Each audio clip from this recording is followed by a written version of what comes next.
Although a number of major cities across the US have fallen into bankruptcy, there have been some regions that have bucked the trend and have thrived in the face of the credit crisis. Minnesota's Twin City, Minneapolis-Saint Paul region has a larger GDP than Ireland and Portugal and has seen its economy grow by 3.9%. But what is the recipe for the region's success? Any cities or regions that are really focused on one industry, like we hear the stories of Detroit, primarily centered around the automobile industry. In our region, we have medicine and healthcare, large concentration of medical technology companies, food and agribusiness. We're the Silicon Valley of food on a global scale, with 14 major headquarters of food and water-related businesses there. So, and financial services, the third largest concentration of financial services activities in the U.S.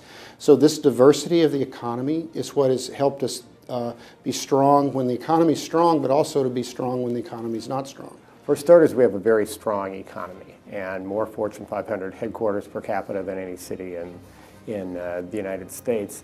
And we're coming out of the recession quicker than any other. Our unemployment rate of 4.9 is the lowest of any metro area in the state. So it's a strong economy, but we have very strong, stable government. During my 12 years, for instance, we paid down $240 million in debt and have rock-solid credit ratings, and more important, have really solid functioning public-private partnerships. So for business, it matters a lot to go to a place where government and business work together seamlessly. One of the things we have is, first of all, just an amazing talent base, and that's historically been true. We have one of the most educated workforces in the entire country, if not in the globe. We have just kind of a natural entrepreneurial spirit that led to inventions like sandpaper and Post-it notes and pacemakers and all of those things. And I think there's, I don't know if it's in the DNA or if it's in the water, but we just have an incredibly strong kind of entrepreneurial spirit that then translates into really some global leaders in many different sectors. Minneapolis-Saint Paul yields the highest per capita concentration of Fortune 500 headquarters workforce found anywhere else in the US. This includes 3M, Cargill, Ecolab, Medtronic, Best Buy, and Target. In turn, the region enjoys the lowest unemployment rate of all major economies in the US at 4.9%. From the beginning, when we were the milling capital of the world, food has been a big area for us, and when you now take companies like Cargill, certainly, and so many others, we're the food capital of the center of the country, but increasingly we are becoming dominant in the area of water. The land of 10,000 lakes, which we are, is also the land of Pentair, which just bought Tyco from the Netherlands and forming what is really the largest global powerhouse in water, and we have many other companies in that area. But we also have, between the Mayo Clinic and the importance of the healthcare industry, the development of the pacemaker in Minnesota, as well as the fact that Boston Scientific has more employees in the greater MSP area than it does in Boston. There are many different sectors, but a couple that are particularly important to us.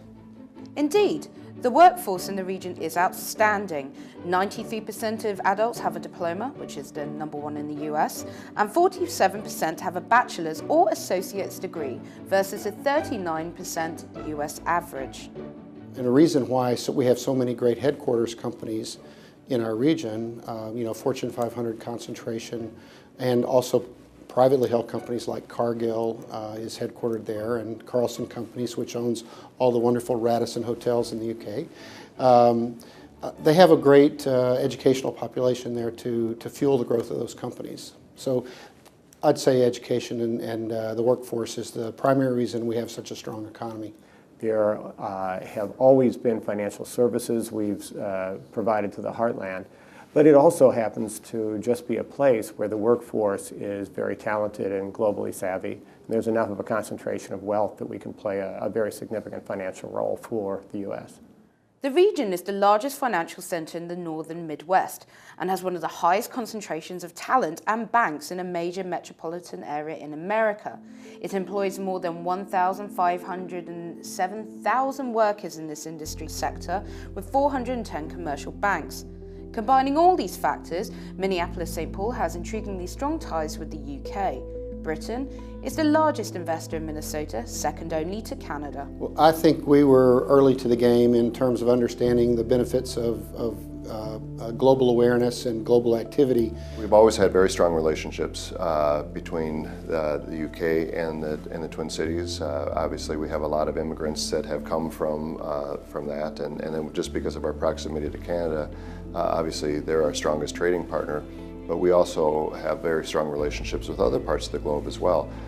We have very strong ties with Asia. A lot of our companies are world calling cards like 3M or Ecolab or General Mills or Cargill. You know, you go across the spectrum, and they really are in different sectors, which is what's interesting about the economy of the Minneapolis-Saint Paul area. The EU is Minnesota's third largest export market, with Germany, Belgium, the UK and the Netherlands as the state's top trading partners. Last year, Minnesota exported $4 billion to the EU, making up 20% of the state's $20.6 billion in total exports. With a US and EU free trade agreement, it looks like the land of 10,000 lakes will be one of the best places to invest in for the long term.